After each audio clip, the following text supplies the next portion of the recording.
प्रशासकीय कामकाजात मुख्याधिकारी विश्वासात न घेता कारभार सुरू असल्याची टीका राहता नगरपालिकेच्या भाजपच्या नगराध्यक्ष ममता पिपाडा यांनी केली आहे। दरम्यान बँकेला पत्र देत कोणत्याही प्रकारचे चेक पास करू नयेत अशी विनंती देखील राहताच्या नगराध्यक्षांनी केल्याची माहिती मिळते।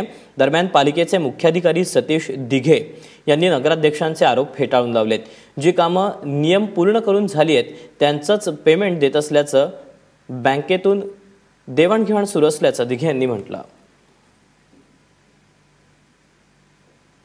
एक कामाच्या बाबतीत ते उल्लेख करतात की एक पिंपळवाडी रोडची एक अंडरग्राउंड ड्रेनेज आहे, त्याचं काम खराब झालं आहे। ते काम आपण कॉन्ट्रॅक्टरला नोटीस देऊन सगळं काम तोडून पुन्हा नवीन करून द्यायला सांगितलं आहे। त्या कॉन्ट्रॅक्टरचा ₹1 आपण बिल या ठिकाणी दिलेलं नाही आहे। त्यामुळे असं अजिबात झालेलं नाही आहे की काम निकृष्ट झालं आहे किंवा कामच झालं नाही आणि बिल काढलं आहे, असं होत नसतं जनरली। परंतु बिल काढू नये आणि माझ्या संमतीशिवाय काढू नये अशा काहीतरी स्वतःच्या नावानं तक्रार घ्यायच्या आणि प्रशासनाकडे दाखल करायच्या।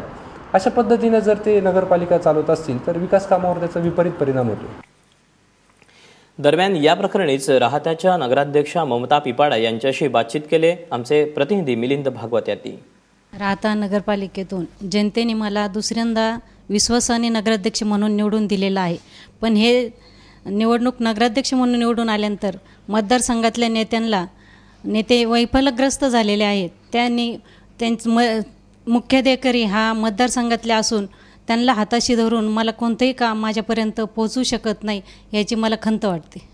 म्हणजे तुमचं असं म्हणणं आहे की तुमच्याकडे कुठल्याच फाईल येत नाहीत, कारण नियम तर असं सांगतो की तुमची आणि मुख्याधिकाऱ्यांची म्हणजे कोणालाही पैसे त्यांच्या बिलांचे द्यायचे असतील, कामांचे द्यायचे असतील तर तुमच्या दोघांचीही सही आवश्यक आहे। तुमच्याकडे कुठलाच कागद येत नाही? माझ्याकडे कुठलाच कागद पोहोचलं नाही। मी त्यांना 1 मार्चला पत्र दिलं, त्यानंतर त्यांनी 18 दिवसांनी विचार करून मला पत्र दिलं की तुम्ही कोणत्याही फाईलवर सही करत नाही। मला जर त्यांनी पत्र दिलं तर ह्याच्या अगोदरच त्यांनी पत्र द्यायला पाहिजे होतं की तुम्ही ह्या फाईलवर सही का करत नाही म्हणून। त्यांचे नगरसेवकपती डॉक्टर राजेंद्र पिपाडा सुद्धा आहेत आपल्याबरोबर। याच्या संदर्भात तुम्ही काही कुठे फॉलोअप केलात? आम्ही जिल्हाधिकाऱ्यांना भेटलो। सगळ्यात महत्त्वाचं महिला दिनाच्या दिवशी जिल्हाधिकाऱ्यांना नगराध्यक्ष ममता पिपाडा मी भेटलो। त्यांना सगळी कैफियत सांगितली आणि त्यांना सांगितलं फार गंभीर आहे।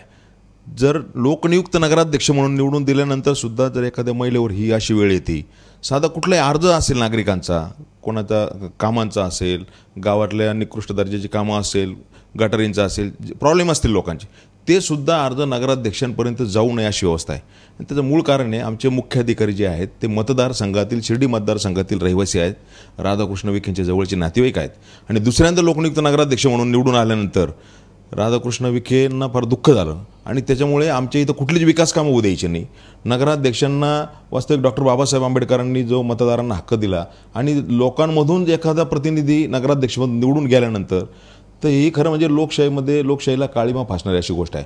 उच्च न्यायालय असो, राज्याचे संचालन आयुक्त असो, आता मी तुम्हाला दाखवतो या ठिकाणी की हे जे राज्याच्या संचालनाचं आयुक्तांचं पत्र आहे 21 मार्च 2016चं की उच्च न्यायालयाची ऑर्डर जी आहे ती फॉलोअप करा आणि अंतिम मंजुरी जी आहे बिलावर ती नगराध्यक्षांची स्वाक्षरी असते।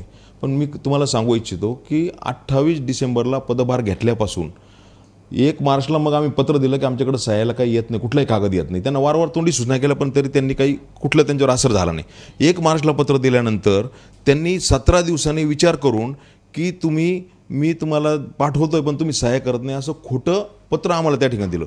त्यानंतर 20 मार्चला लगेच नगराध्यक्षांनी पत्र दिलं की तुम्ही तुमची लबाडी झाकण्यासाठी खोटा पुरावा तयार करण्यासाठी हे करतायत आणि 22 मार्चला मग त्यांनी कुठले बिलं पाठवले सह्याला, इरिगेशनचं बिल, MSEBचं बिल, ती बिलं पाठवली सह्या करायला। त्या बिलावर नगराध्यक्षांनी स्वाक्षरी केल्यानंतर लिहिलं तिथे की पहिल्यांदा आमच्या समोर सहीसाठी कागद त्या ठिकाणी आलाय। प्रत्यक्ष काम करताना तुम्हाला काय अडचणी येते? कारण लोक तुमच्याकडे येत असतील त्यांच्या अडचणी घेऊन। माझ्यापर्यंत तक्रारी पोचूनच द्यायचं नाही असं मुख्याधिकाऱ्यांचं नियोजन असतं की अध्यक्षपर्यंत कोणत्या गोष्टी जायच्या नाहीत, खालच्या खालीच म्हणजे अध्यक्षांना सांगायचंच नाही बाबा की काय प्रॉब्लेम आहे ते जायचं नाही, कोणते कागदपत्रे दाखवायचे नाहीत, सह्यांचे अधिकार आहेत, वाउचर आहेत, फायनल अध्यक्षांचे सह्या आहेत, ते पण माझ्यापर्यंत पोचवत नाहीत। पण मग हे केवळ पक्षीय राजकारणातनं होतं आहे असं वाटतंय तुम्हाला? 100% पक्षीय राजकारणात, कारण भारतीय जनता पक्षाच्या चिन्हावर भारतीय जनता पक्षाच्या वतीने आम्ही नगराध्यक्ष म्हणून त्या ठिकाणी निवडून आलो आणि ते त्यांना फार दुःख झालं। म्हणूनच राधाकृष्ण विखे हे सगळं करतायत आणि कुठल्याही अधिकाऱ्याकडे तक्रारी केल्यानंतर सुद्धा त्याच्यापर्यंत अद्यापपर्यंत काही उपयोग झाला नाही. आणि सगळ्यात गंभीर गोष्ट तुम्हाला सांगतो की 22 तारखेला ह्या सह्या घेतल्यानंतर त्याच्यानंतर 24 तारखेला परत एक 90 लाखाची बिलं काढली गेली. म्हणजे हायकोर्ट कंटेम आहे, उच्च न्यायालयाचा कंटेम आहे, पण तरीसुद्धा अधिकारी आपल्या मागे राज्याचे विरोधी पक्ष नेते आहेत म्हणून घाबरायला त्या ठिकाणी तयार नाही. आणि सगळ्यात महत्त्वाचं, नगरपालिकेत नगराध्यक्ष आल्यानंतर एकदाही मुख्याधिकारी लोक येतात भेटायला, समस्या काही लोक तरी येत नाही, त्यांच्या कॅबिनमध्ये सुद्धा येत नाही. प्रोटोकॉल म्हणून तेवढं तरी आलं पाहिजे नागरिकांची काही तक्रारी. आणि आमच्याकडे तुम्ही कॅबिन पाहिलं, एक कॅबिन जर पाहिलं तर राज्याच्या मुख्यमंत्र्यांपेक्षाही मोठं कॅबिन, म्हणजे चांगलं कॅबिन शिवण्णी बाग केलेलं आहे. नगराध्यक्षांना निकृष्ट दर्जाचं कॅबिन त्या ठिकाणी आहे आलेल्या लोकांना बसण्यासाठी. आणि ते सुद्धा आमचं कुठलं टेंडर नाही, काही नाही, अशी परिस्थिती आहे. या मधल्या काळात तुमचं अन्य काही नगराध्यक्षांशी बोलणं झालं असेल तर त्यांचं काय म्हणणं आहे? त्यांना सुद्धा काही ठिकाणी अशाच प्रकारची वागणूक मिळते? नाही, नगर जिल्ह्यात जेवढ्या नगरपालिका आहेत, फक्त राहता नगरपालिका सोडून सगळ्या नगरपालिकेत जो सरकारचा नियम आहे त्या पद्धतीने त्यांचं सगळं चालतं. याच्याबद्दल काय वाटतं? मी नगर जिल्ह्यातल्या बऱ्याच नगरपालिकांची माहिती घेतली, लेखी पत्रही घेतलं. आता श्रीरामपूर नगरपालिकेचं पत्र आहे आपल्यासमोर. त्यांनी पत्र दिलं की उच्च न्यायालय आणि राज्य शासनाने जे आदेश दिलेले आहेत त्या आदेशाची अंमलबजावणी आमची पालिका करते. नगराध्यक्षांचे सहाय्य सर्व कागदपत्रावर होतात. शिर्डीची माहिती घेतली, कोपरगावची माहिती घेतली, सगळ्या नगरपालिकेची माहिती मी त्या ठिकाणी गोळा केली. आणि म्हणून आमचं म्हणणं एक आहे की कायदा, नियम, शासन, जनता हे कोणालाच जुमानायचं नाही. केवळ आपल्या मनासारखे नगराध्यक्ष या ठिकाणी निवडून आले नाही, आपली सत्ता आली नाही आणि म्हणून यांना कामच करू द्यायचं नाही, हे फार वाईट आहे. लोकशाहीच्या दृष्टीने अत्यंत मारक आहे.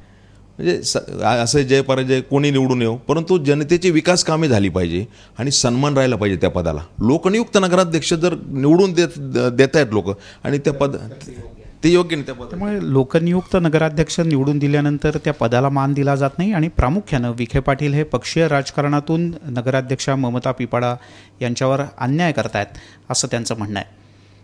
मिलिंद भागवत, ABP माझा, मुंबई.